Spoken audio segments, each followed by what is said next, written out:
We are going to learn exactly how to set up, run and master Odoo POS from scratch, even if you have never touched a point of sale system before.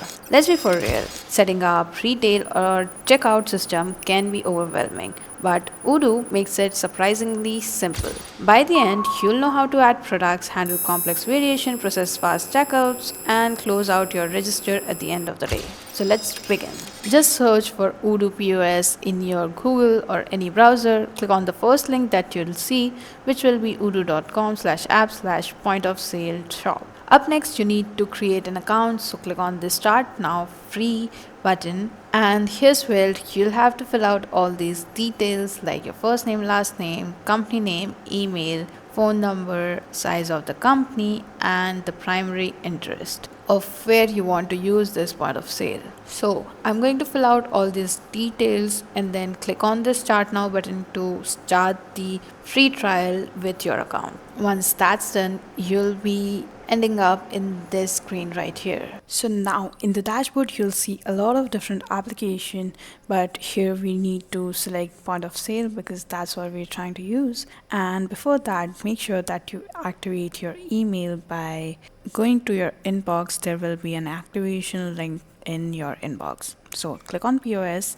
and here you'll have to choose your business, the store that you're trying to create the POS for. In our case, I'm just going to use bakery or over the counter food. Then as you can see, a new shop has been created. Let me give you a quick walkthrough of this entire dashboard. So basically, in your top navigation bar, you have got a couple of different options, starting with the dashboard, which is this right here. Then there's orders, which includes orders that have been placed, different sessions that have been going on, payment, menu, and display, as well as a customer list. So we'll go through all of this in detail later on. Then there is the product menu where you can add products as well as combos of different products. Next up, we have reporting, which will give you all the different kind of reports. You have got 4 different options. There is order reports, sales detail reports, session reports, meaning every POS session that has been going on, report on each one of them, and preparation time report. Lastly, we've got configuration where you have settings, payment methods, bills, and all sorts of POS configuration. We'll go through each one of them one by one, starting with products, because that's how we are going to start off our POS, by adding our product into the system.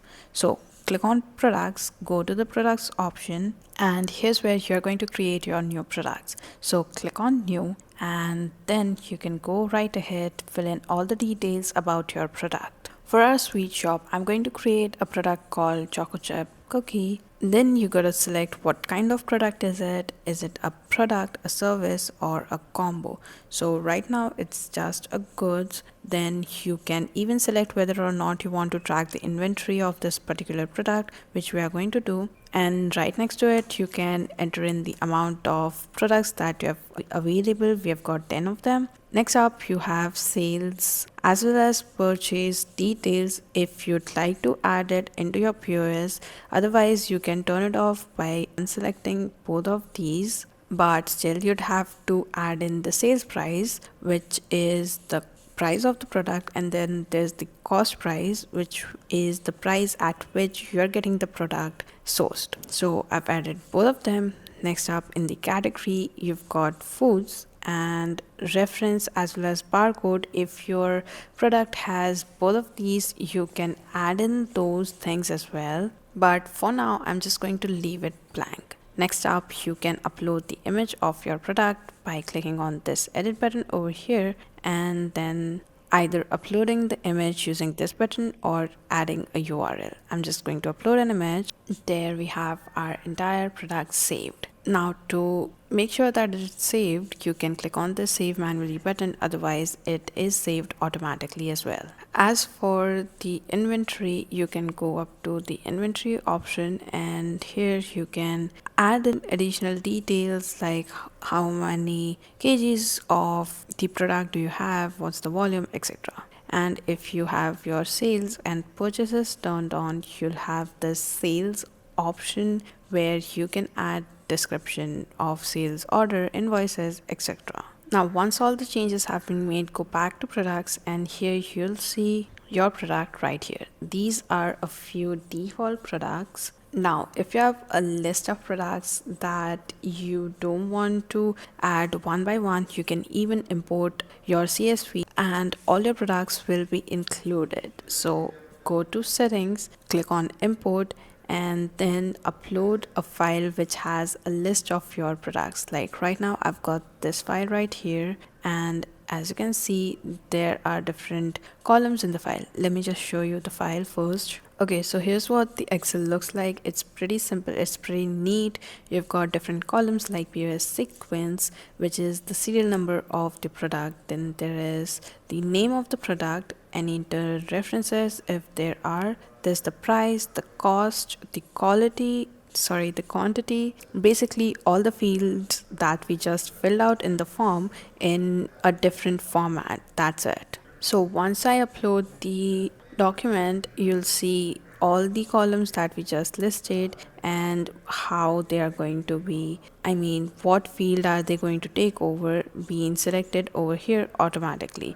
If you're seeing any mismatch in the selected field, then you can go right ahead, click on this button right here and choose the exact column that is related to the field from your Excel. Once you do all of that, you can simply go right ahead, click on this import button, and your products will be imported. We have got 15 records successfully imported, and as you can see, they are all bakery items. So if we go back to our products, we have got all the different products listed out over here.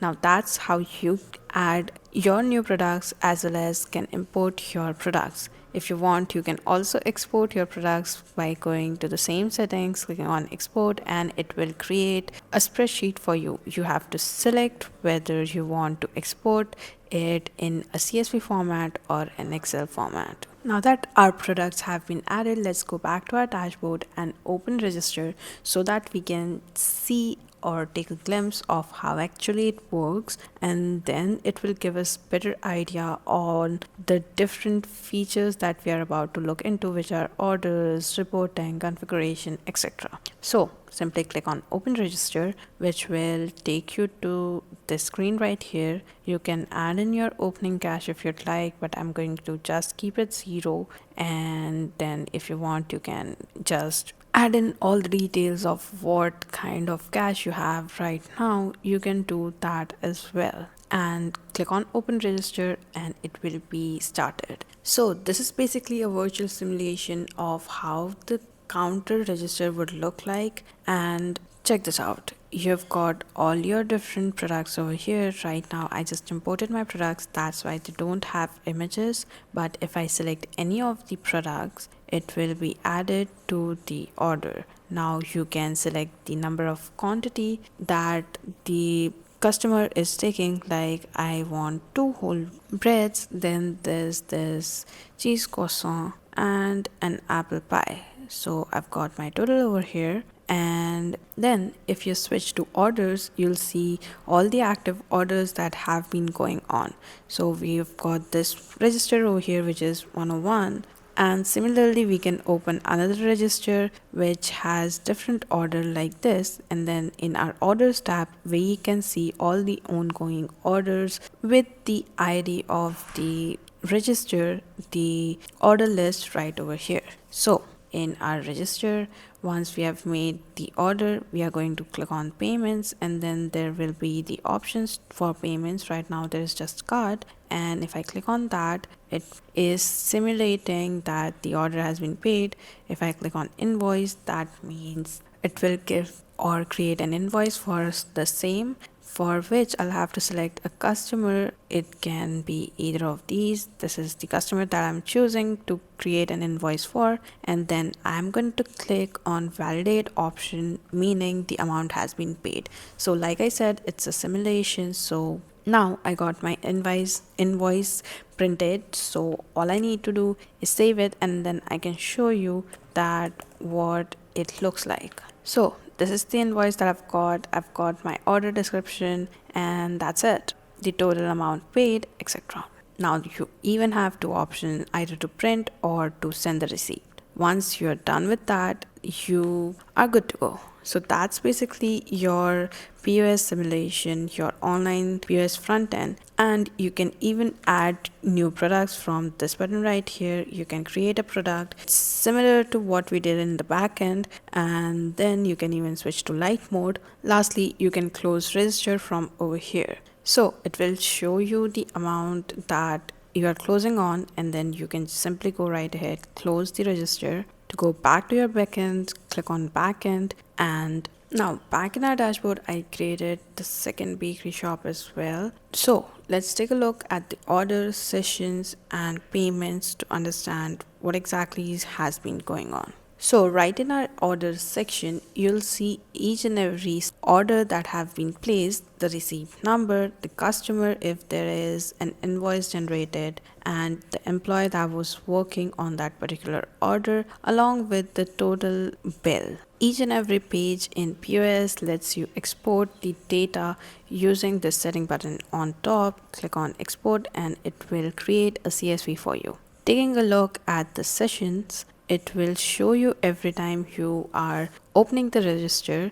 Basically, it keeps track of each and every time you open the register. As you can see, there's a register still in process. Then there are these two which are closed and posted, meaning that all the orders that have been taken in that particular session are already on the POS. If there are a few orders that were being taken but are not completed, then they won't be posted. Up next, we have got payments, and this is where it will show up payments. Right now, we just use cards in all of our shops, but there are different options like customer account, cards, and cash. So it will show up under each of those categories the amount that has been paid throughout the day. And then there are individual rows for each payment that has been made. So basically, it is giving us each and every detail in a formatted way, which is easier for us to access. Lastly, we've got customers who have been using or ordering through our POS. Now, we have taken a look at all of the different statistics from orders, but let's talk about reporting.